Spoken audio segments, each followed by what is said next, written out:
And the stage is yours, please.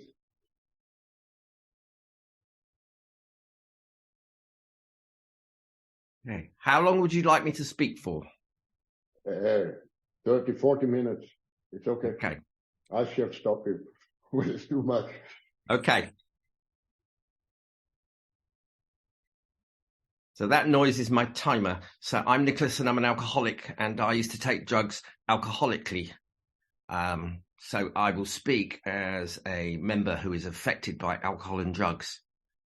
And I read a lovely thing, reality is for people who can't drink and people who can't take drugs. And I am one of those. Anyway, I was struck sober on the 8th of July, 1992. I didn't pray for it. I didn't ask for it. I begged for it. I fell over and I went into a mild coma, and I had to cut my face off the floor because I glued it there with my own blood. I used to say my floor, but I didn't pay any rent, so it wasn't my floor. It was the heroin addict's floor that I used to live with. Choose your friends. And that was the best I could do at the time. Anyway, I've had 6 sponsors. None of them have sacked me. None of them have ever employed me, so I'm not sackable. But everyone has helped me.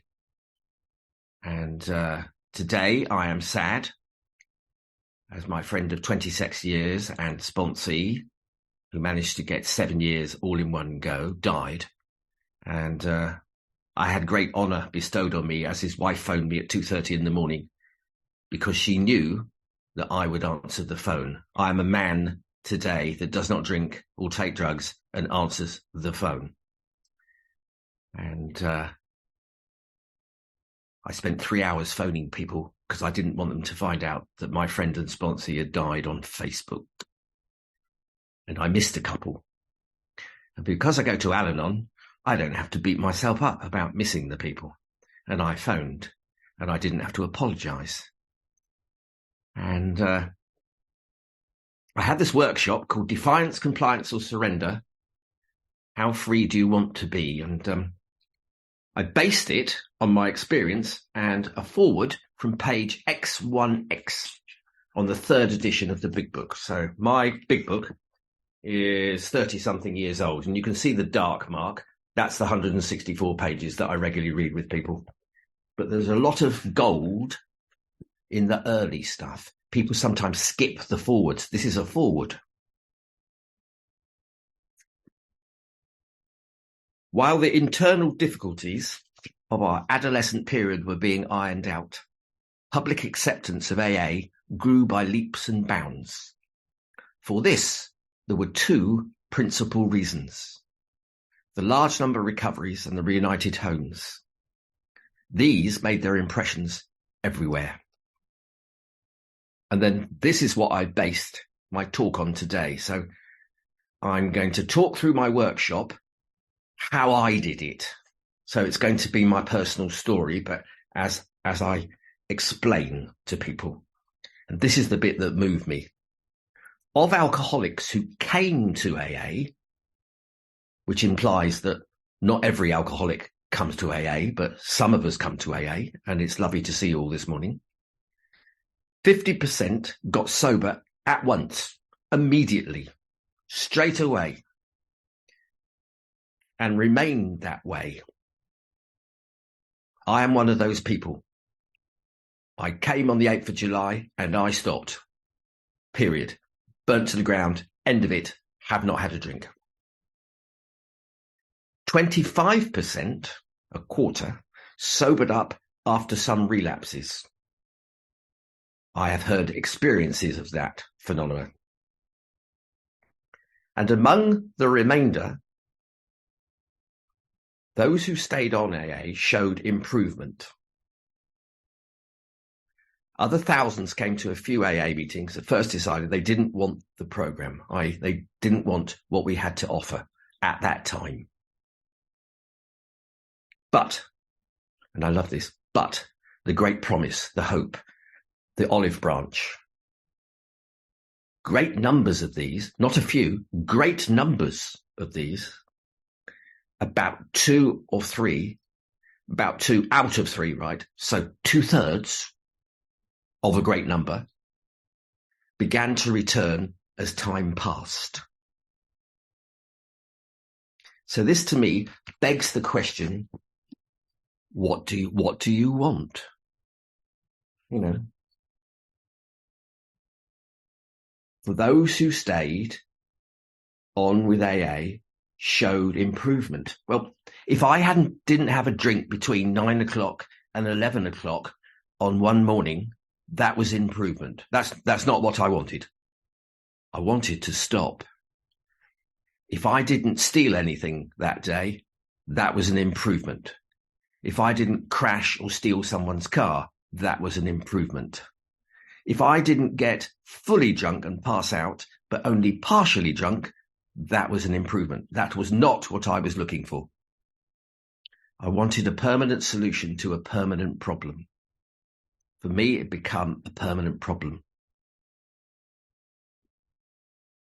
So it's called defiance. So defiance in the English dictionary means I will not rather than I cannot.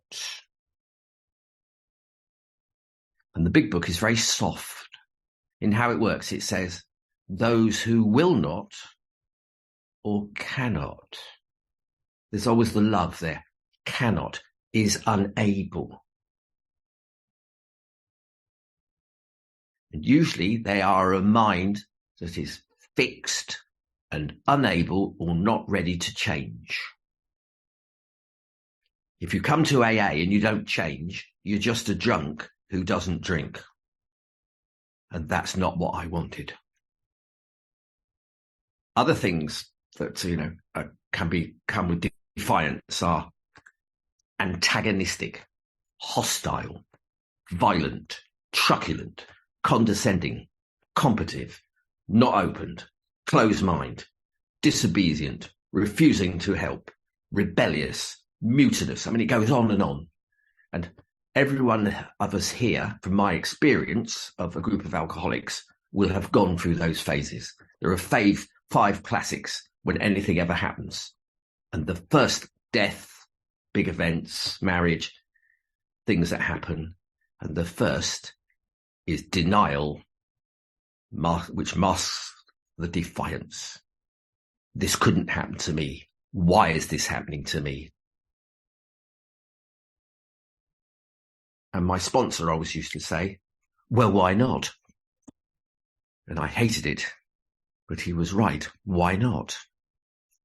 And famously, Sammy Davis Jr., a self-proclaimed alcoholic, used to walk onto the side of the stage. And as he went on stage, he reached down for his bottle of vodka and he had a couple of hits and he went on to be a star. But as he drank the vodka, he would look up and say, why me, God? And then he got struck sober and the vodka bottle disappeared and he walked on stage. And as he did, he said, why me, God? Alcoholics love that why. They want to know why. That is the downfall of an alcoholic and drug addict. I have learned to stop asking questions and start following directions. So some people make suggestions. My sponsor gives me directions. And to wrap up defiance, someone is defiant, is bold, even in the face of an overwhelming enemy. A defiant person is usually fighting a very powerful enemy. So a realistic thing would be the Ukraine thinking it can take on Russia on its own. That would be an act of defiance. But the Ukraine, with a little help, might be able to do something. Anyway, I'm not going to bring my opinion or a discussion about that to this place because it's not for us. Anyway, when you get over yourself, and I had to get over myself, you know. I remember the Big Book when I read that bit, and I'd sworn, I'd drawn blood, did the old Indian thing. I swapped different drinks. I told my mother. I promised the policeman. I promised the probation officer. I told the judge that I was going to stop. But not yet. It wasn't that bad. I don't know if you can see, I have a scar. That was from someone holding me down with a knife and defacing me. And within 1 hour, I had a bottle of drink and some cocaine. I know what defiance looks like. I am it. You know, an alcoholic in his cups is a sad thing to behold, it says in the book. And that's the polite version. And then that day came, and I didn't know it was coming. I didn't see it was coming. I didn't think Jesus wants me for a rainbow. I went out and I got drunk, good and drunk. And I came home and I had cocaine in my pocket. I had a bottle of tequila and I was eating some fries with some tomato sauce. And they started looking like maggots and they looked like blood. I was starting to see things. And I said to the heroin addict, whose name is Claire, I don't feel very well. And I fell over and she didn't stop me. She let go. And I hit the deck. And when I woke up, there was no one there. And I could not move. All I could see, prostrate on the floor, was red and white. The red was approximately 2 pints of my blood, and the white was 6 teeth. I had spent a fortune putting my teeth back in, having pulled them out or walked into walls or got into fights. So I next started on compliant. I got my penknife out of my pocket and I cut my face off the floor. And I thought, I'm going to phone my friend Simon. Simon's so sad he's had to stop and go to AA. That's what it came to for Simon. I'll just give him a call to see how he is. This is my alcohol. I'm phoning Simon to see how he is, right? I've just woken up at a coma. I've scraped my floor off the face. I'm dying and I'm going to phone and see how Simon is. This is alcoholic delusional thinking. And I phone Simon and I say, oh, just before we start, I've phoned to see how you are. I may be dying. This is what Simon said. He said, I didn't hear that. Could you repeat it? Now, he won't tell me today whether he did it on purpose or he didn't hear. I said, I think I'm dying. I've phoned to ask you how you are. And he said, well, that's fabulous news. The fact that you think you're dying, we can work with dying. I'll be round. And I thought, what the hell? Anyway, he said, put the phone down. You've got no money and you've got no friends. I had phoned my own home number to make sure it worked because people had stopped phoning me. That's how big my life had got. And he phoned me and he got in a taxi and he talked to me. And he got to the door, he kicked it in and he said 2 things. I am here to help you. The good news. I'm the only person here to help you. Might be bad news. And I burst into tears and I said, no, both is good news. What should we do? He said, that's the first time you have used the word we, instead of me, for a very long time. We are going to hospital. Compliant, bit disapproving, bit unsure, not quite sure. Will comply. So even though you're a bit hesitant, you might be a bit anxious, you might be a bit tentative, but you think, well, I'll try this because I've tried all the other stuff and it doesn't work. So individuals, we and me, we will sometimes act as if, because we're unsure. We're not giving ourselves, we're just acting. He said, well, we're going to hospital and then we're going to an AA meeting. And I swear to God, this is what I say. I know how to drive. Why are we going to see the AA? Because the AA in England means the Automobile Association. I literally said that. I cannot believe I said that, but I said that. And we went and saw some doctors. And the compliant is the realization that supersedes my ideas, that another person might have not a better idea. I've learned over the years, a different idea. You know, the God idea did, based on the statement, our old ideas didn't work, but the God idea did. Now, I didn't know that on day one. I had no idea. I just thought, well, Simon stopped drinking for 91 days and he sent me a text saying he'd drunk, and I felt very sorry for him. He's now taking me to hospital. I'm going to go with this. And I met some doctors and I met some nurses, and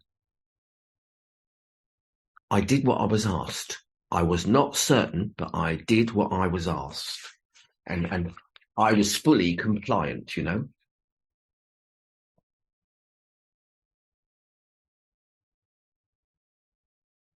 I'd like to say that my surrender was immediate, total, and honest. It was not.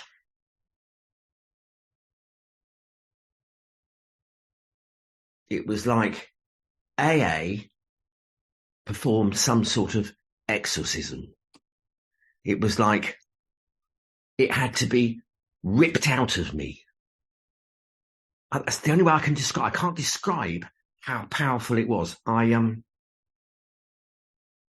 went to my first ever meeting, and this man said, would you like some tea? I didn't even know where I was or what my name was. Never mind, would I like some tea? And I just nodded. And I thought, well, they all seem to be drinking tea. Tea must be the solution. I'll drink tea. So I drink tea. And on the way, we'd been to a shop and I was thirsty. And I said, am I allowed to drink Coca-Cola? And he said, what do you mean, are you allowed to drink Coca-Cola? I said, well, didn't they put cocaine in it a long time ago? He went, yeah, they stopped that in 1929, Nicholas. It's okay. I'm just trying to paint you a picture that I was fried. I was burnt to the ground. I wasn't having a couple of sherries with my mum.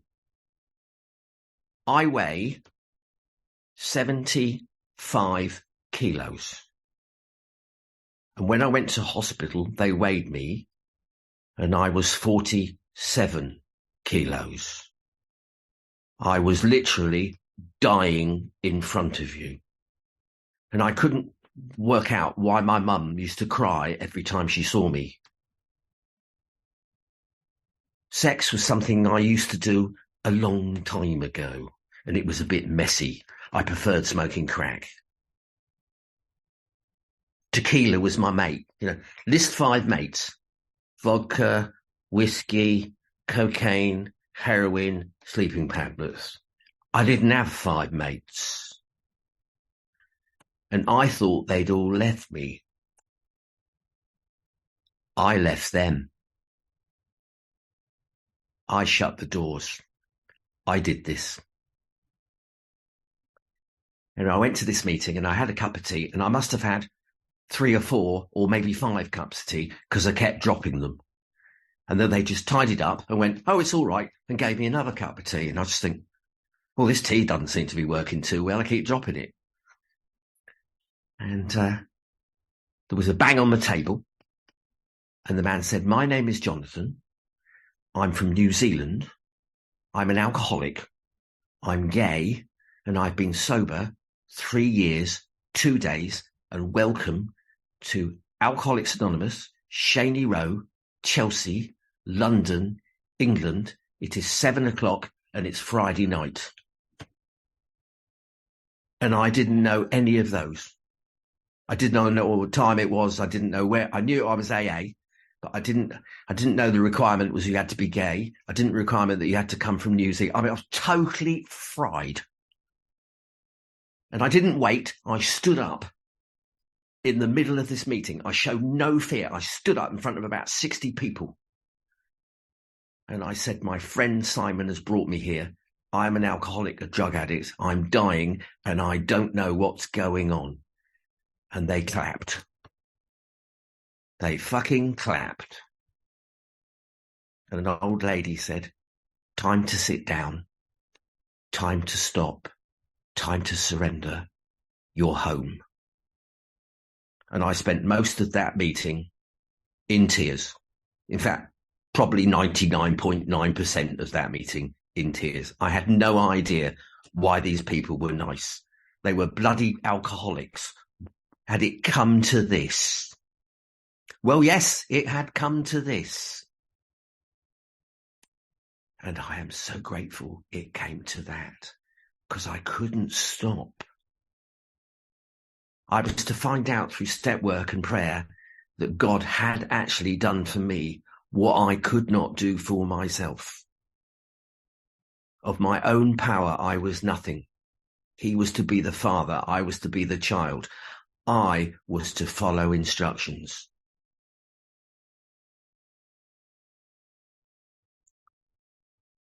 To surrender.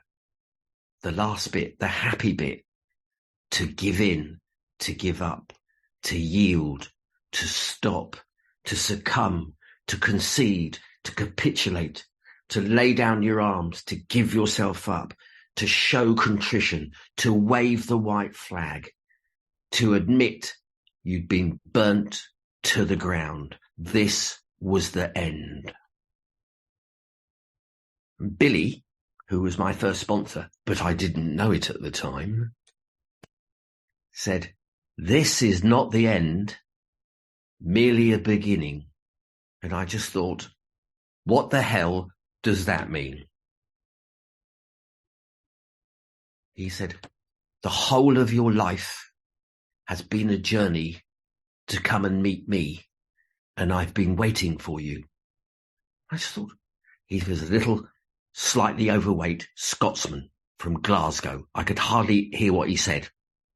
I could just about understand it. And he said, I have been waiting for you. I said, what do you mean you've been waiting for me? I said, how long have you been waiting for me? He said, 12 years. I have been here 12 years. And you finally turned up. I melted. I melted. I could not stop the tears. I shared on a loop this morning. My tears fall like stars from heaven. They drown me in their beauty. For I know not what to do, but I have a boat, and all I can do is paddle. That someone would wait for me for 12 years.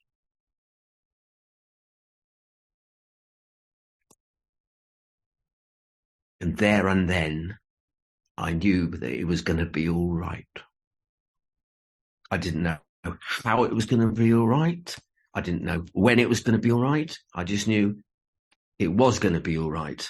And then Billy said, no, it is all right. Remember not to curse your drunken prayers to God in your agony and ecstasy. They have been answered, and you are here. It was like love just covered me, that this man told me I would be all right. And I have been.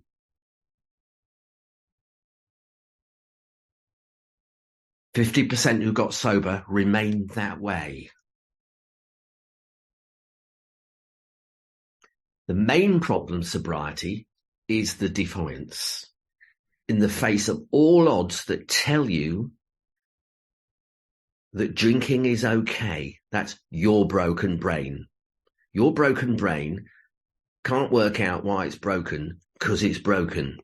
You need someone to tell you it's broken. And you need to accept that. And that is a big leap for an alcoholic of the hopeless variety. You know, we have fixed ideas, fixed personalities, fixed behaviors. And AA wrote a book for us to change how we think by what we do.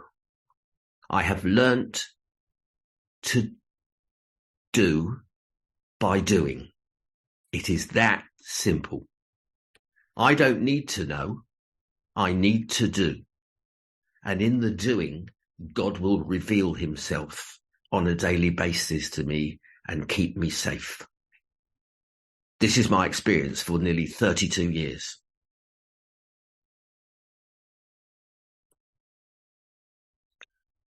What does really try mean? Well, go to a few meetings, you know. Billy said, well, did you drink on Tuesday? I went, well, yeah. He said, did you drink on Wednesday? I said, yeah. I said, answer the questions. Did you drink on Friday? I went, yeah. He said, did you drink most weekends? I went, every weekend. He said, so we've established that you drink. He said, listen up. I go to meetings on Tuesdays. And he just walked off. So, what the fuck am I supposed to do with I go to meetings on Tuesdays? So I asked someone, they went, I think he was telling you to go to a meeting every day without actually saying, go to a meeting every day. I went, oh, subtlety. He said, yeah, Billy knows you're clever. So he's matching you with his cleverness.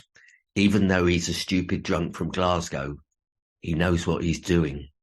Do what he says. So I didn't go to the meeting on Monday just to try it. And he phoned me up and he said, where are you? I said, I'm watching television with the heroin addict. I couldn't even see her name. He said, just give me a minute. He said, I've had a quick look through the book and it doesn't mention television in any of the steps. Come to the meeting. I said, but I haven't got any money and the bus will take us. He said, I've got some money. Get in a cab. I said, why is that? He said, because I'm nearly 13 years. And if I've got to go to meetings, so have you. So I was told. There was no suggestion. I was told. He said, you will phone me at 8 o'clock every day. Now, there were no mobile phones when I was in recovery. I had to keep money and walk half a kilometre to a phone box because my phone had been cut off because I didn't pay the bill. And if I didn't phone at 8 o'clock, I couldn't leave a message because there wasn't an answer phone, and I couldn't phone him on a mobile because there wasn't a mobile, and I didn't know what an email was. WhatsApp didn't exist. TikTok didn't exist, Facebook didn't exist, and I still got sober. I walked to meetings. I trudged to meetings. He gave me a book. He said, you will hold this and you will walk to meetings. And I walked to meetings. I stole all the biscuits in my head. I drank all their coffee in my head. And I thought, I've got one over on these people. I'm drinking all their coffee and all their tea. And then someone said, you know, it's free. I went, what? You know, it's free. You're allowed it. I'm just trying to show you how gone I was, you know.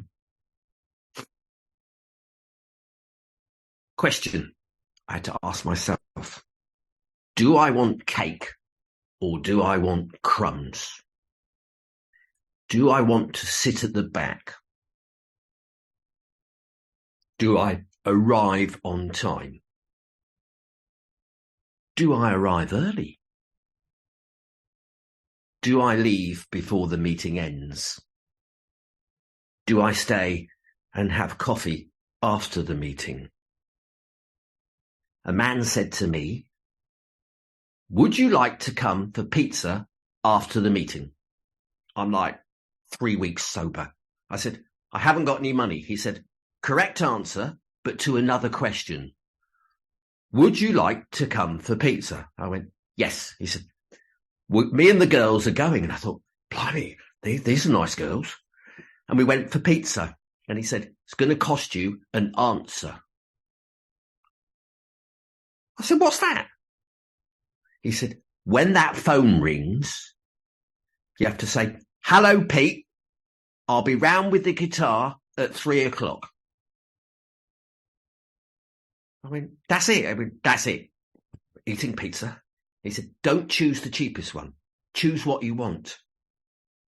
I didn't know what I wanted. I said, can you choose a pizza for me? I'm a grown man of 39 and I'm asking another man what pizza to eat because I have no idea what pizza I eat. Because, you know, I used to eat on good days usually when other people were buying.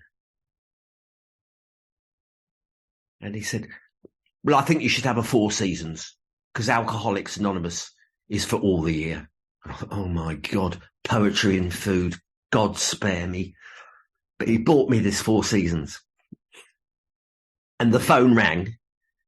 And it was on a Nokia 721. It was a really early one, before the clicky ones in Matrix. And it was bright yellow. And a little guitar sign. And it said, Pete. I went, hello, is that Pete? And he went, well, yeah, it says Pete on the phone. Who's that? I said, oh, my name's Nicholas and I'm an alcoholic.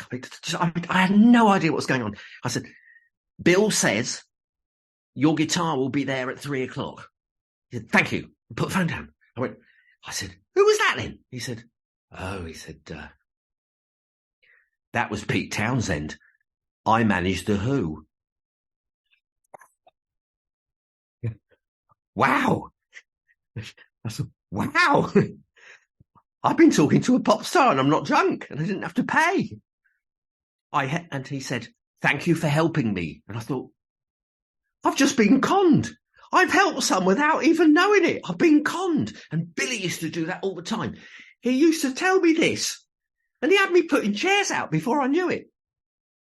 He said, what's hoovering? I said, I don't know. He said, hoovering is an opportunity for a chap to exercise his stomach muscles and look good. I thought, you could sell the Bible to Jesus. You are an expert. Do you not? He was an expert in helping alcoholics like me. He could match me question for question, answer for answer. He knew what I was thinking before I knew what I was thinking. He was a man armed with the facts, sent by God for me. But I didn't know that.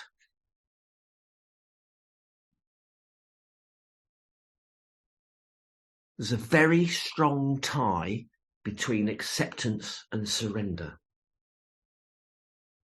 It's where, by doing a few things, you are able to break the cycle and take instruction.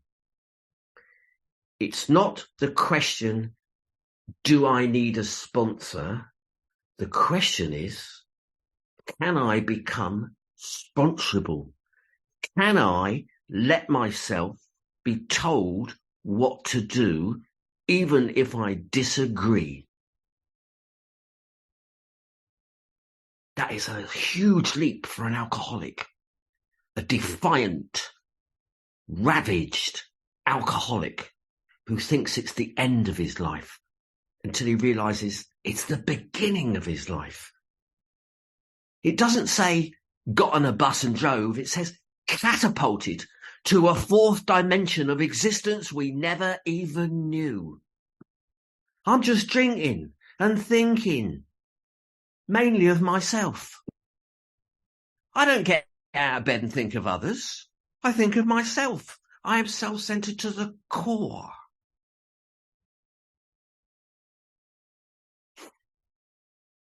I've got a few notes here, you know.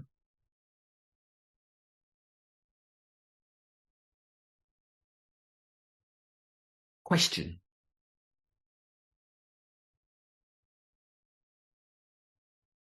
Can I fully accept to my innermost self that I am indeed an alcoholic? Doesn't say you have to convince your mum. You have to tell your partner. Can I fully concede to my innermost self that I am an alcoholic? Well, hell yes. Took me a while, but hell yes. Am I willing and ready to follow instructions? Not quite sure, but I'm going to give it a go.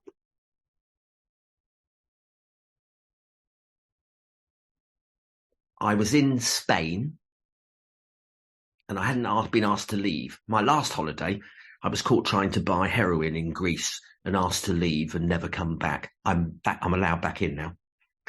And I'd never been on holiday, and I went to Montserrat, a place of pilgrimage. And my sponsor said, we're going up there. I said, how are we going up? They said, oh, we're walking. I don't know if you know Montserrat. It's not a hill. It's a quite tall mountain. Anyway, we walk up 1,800 penitent steps cut by priests and monks into raw rock. They then carried over 200 tons of rock up this mountain and built the cathedral at Montserrat, which is world famous. And we walk up and we see mountain goats, foxes, rabbits, hermitage, caves in the mountain where the priests go and be on their own in silence for 30 or 60 days and have food lowered at night, and they commune with God. And we get to the top, and there's all these kids running around, drinking hot chocolate and eating ice creams, and I'm thinking, well, they don't look like they've walked up a mountain. And he went, oh, no, he said, there's a lift. I went, what? He said, oh, there's a lift. But for people like us, we need to take the steps, Nicholas. I thought, oh, no, he's at it again.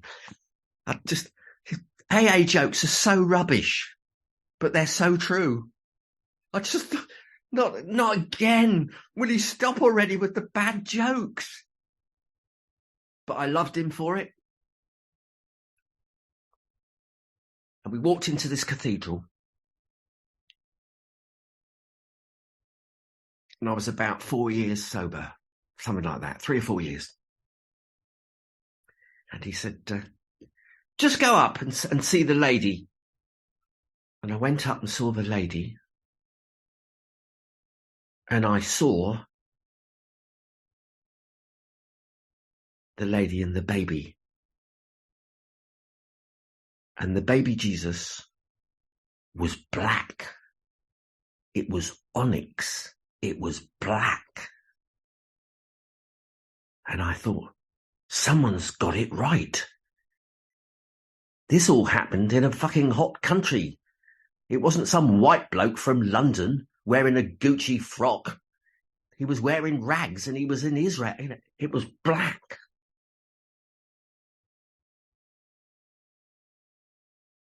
And there, only then, did I fall on my knees 4 years sober and give 100% of my life and my will to God.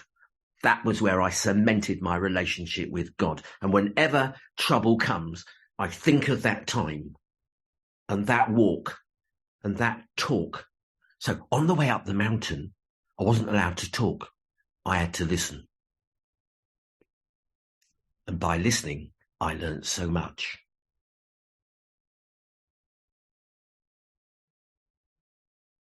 You know, when you're early in your meetings, you know, question, were you looking for a way out?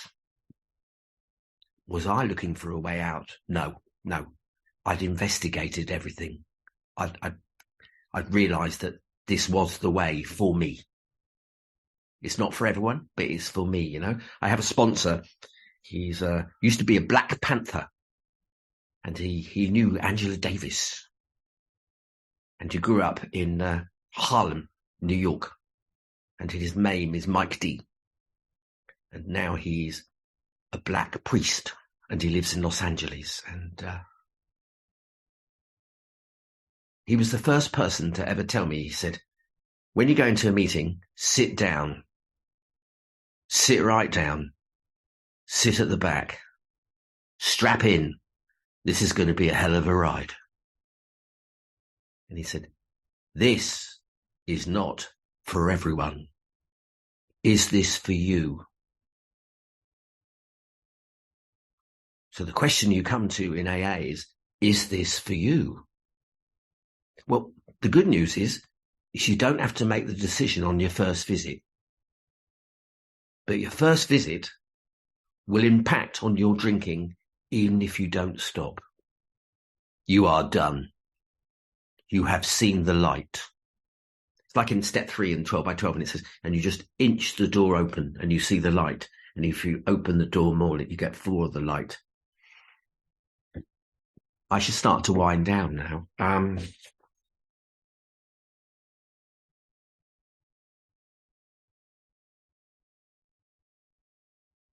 What does wholehearted acceptance look like? Well, it looks like me. It looks like you. I remember telling someone I was an alcoholic, and they went, he said, oh, I never knew that. He said, so that's what an alcoholic looks like. He said, I never know. I've seen the word, he said, but I never knew what an alcoholic looked like, and now I do. It's you. It's just normal people. So when you look at the, you know, when it says, you know, there are many dying amongst our communities, you don't have to look too far. And if you can't find them, just look at the mirror and go, oh, yes, there you are. You tried to run away, and there you are. It's always you in the mirror. I was told that God loved an interesting target, one that ran away. Because God is either everything or not. He sees all. He sees the good, the bad. He just sees everything, you know. And as I've, you know, you get all these promises. So if you come defiant and you come compliant, and it talks about God, it says, you know, we weren't sure about God. Half of us felt this way. You know, I thought God was the one who killed my father when I was 14 of cancer and left me. I thought God was the man who told my teachers to beat me. I actually asked about God in a religious instruction class in a grammar school. Grammar schools are held in high esteem in England, and I got to the grammar school. I'm not stupid. I was told to be quiet and stop asking awkward questions and sent to the headmaster to explain myself.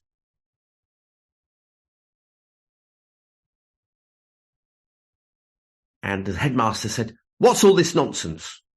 Why do you keep asking about God? I said, well, my father died last week, sir, and I was just wondering where he is.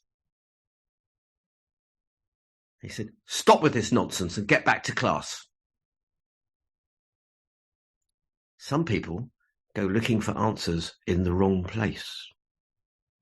And that was me.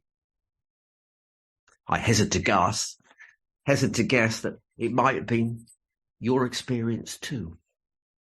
You know? If you came here looking for a wife, remember who you're dealing with. If you come here looking for a husband, hesitate. Remember why you're here. Remember strongly, there is one who has all power. That one is God.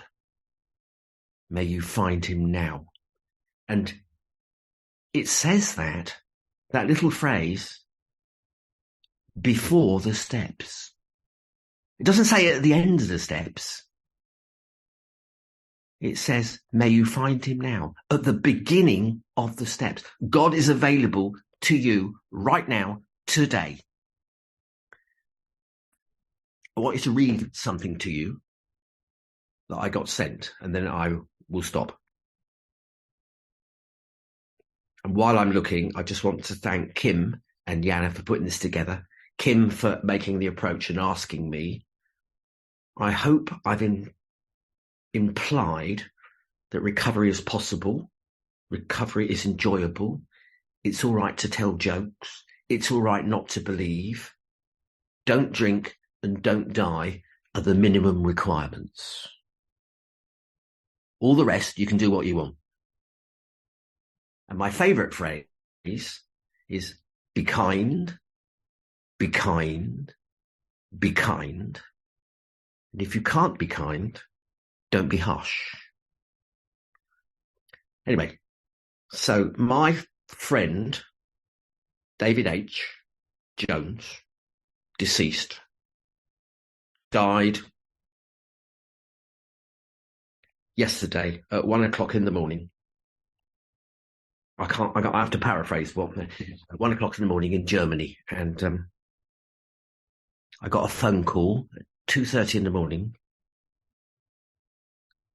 Nicolas, Claudia, David is tot. David is dead. And then she clicked back into English. She was obviously stressed. She was literally phoning me from the death room. My husband died sober. In some part, this was down to you. You are a rock. Can you help me in my hour of need? I am husbandless. I need help. And my sponsor's asleep in America. I just spoke to her this morning. But my step 11, just at the end, it says, I am now ready to take step 12. Things unknown, things unseen have become known to me and revealed in my hour of need. It is now my job to go and help those who have not found us. It is my job to wait. I have become Billy. Billy died in the first 6 weeks of COVID. He went into an oxygen mask and he didn't come out. And over 500 people went illegally and we buried him. I still talk about my friend. Anyway, I want to talk for 30 seconds about David, my friend. So this man came and he worked in a church. He was like a verger's assistant or something, and he used to wear robes, and his name was Tom. And he said, hello, Nicholas. I have just found out our dear friend David has passed on. I would like to tell you something that David did for me.